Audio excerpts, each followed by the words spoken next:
raining? Is it raining, Mother?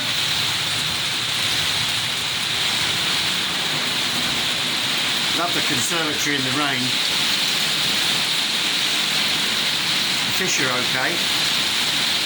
Don't know if you can see them, they're tucked away in the corner there, alright. One fence panel down. One table getting a good wash.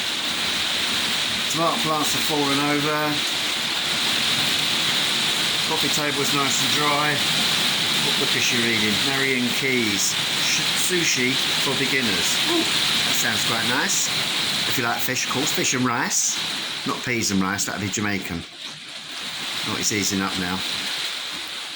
Okay, this weather report over for Chaucer Road, Worthing. Over and out.